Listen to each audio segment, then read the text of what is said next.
Ukrainian President Volodymyr Zelensky told CNN that Ukraine is not willing to give up territory in the eastern part of the country to end the war with Russia, and Ukraine's military is prepared to fight Moscow's military in the Donbass region in a battle he says could influence the course of the entire war. Zelensky said in an exclusive interview Friday with CNN's Jake Tapper from the office of the president in Kyiv that his country has no guarantee that Russia wouldn't try again to seize Kyiv if it is able to capture Donbass. This is why it is very important for us to not allow them to stand our ground, because this battle, it can influence the course of the whole war, Zelensky said. Because I don't trust the Russian military and Russian leadership, he continued. That is why we understand that the fact that we fought them off and they left, and they were running away from Kyiv, from the north, from Chernihiv and from that direction. It doesn't mean if they are able to capture Donbass, they won't come further towards Kyiv.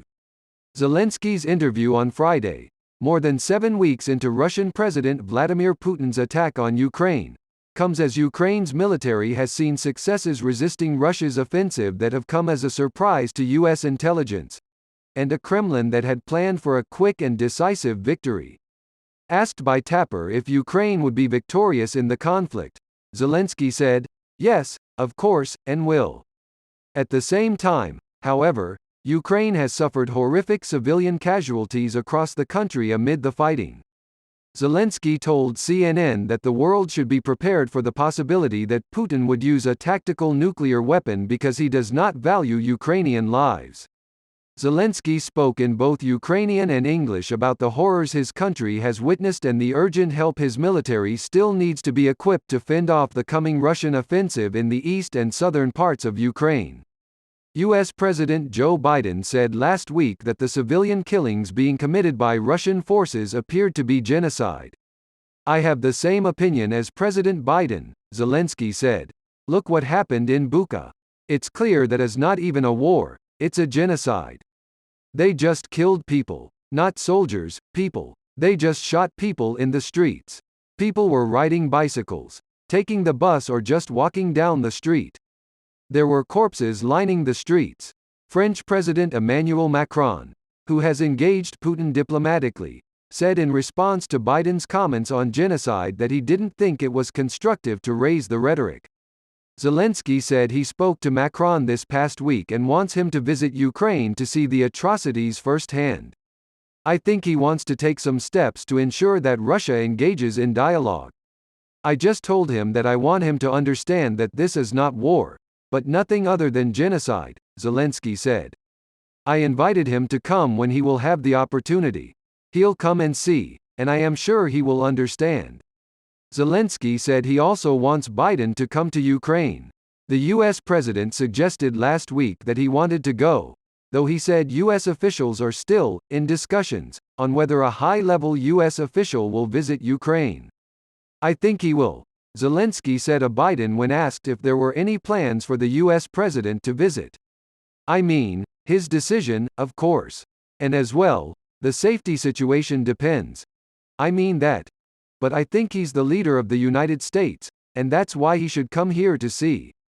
Asked about a video released last week showing a Ukrainian woman finding the body of her son in a well, Zelensky said, "This is the most horrifying thing I have seen in my life." He grew emotional talking about the death that the war has caused in Ukraine, saying it is a great pain for me to see the lives lost.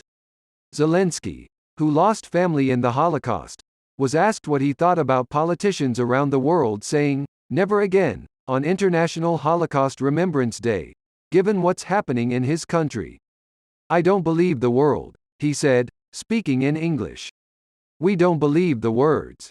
After the escalation of Russia, we don't believe our neighbors. We don't believe all of this.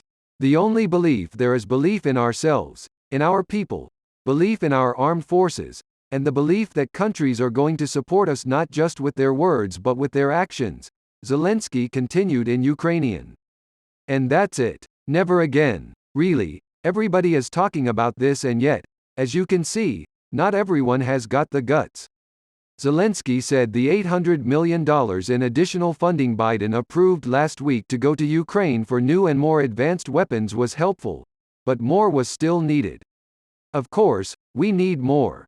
But I am happy that he is helping us now, Zelensky said. I feel that right now we are having a cleaner dialogue. It's been a dialogue that's had some twists and turns. And not just talk. It's been very, very difficult because there aren't many countries that have really helped us.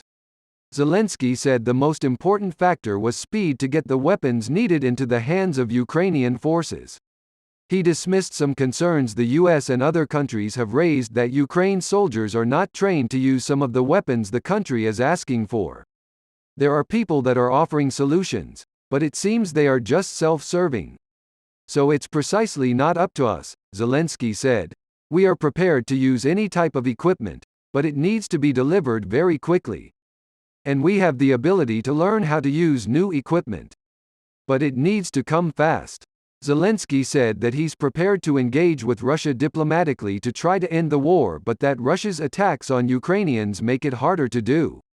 As I said before, what's the price of all this? It's people. The many people who have been killed. And who ends up paying for all of this? It's Ukraine. Just us, Zelensky said. So for us, this is a really great cost. If there is an opportunity to speak, we'll speak. But to speak only under a Russian ultimatum? It's then a question about attitude towards us, not about whether the dialogue is good or bad. It's impossible. Acknowledging that he still has a target on his back from the Kremlin as the war rages on, Zelensky was asked how he would want to be remembered. A human being that loved life to the fullest, he responded. And loved his family and loved his motherland. Definitely not a hero. I want people to take me as I am. A regular human.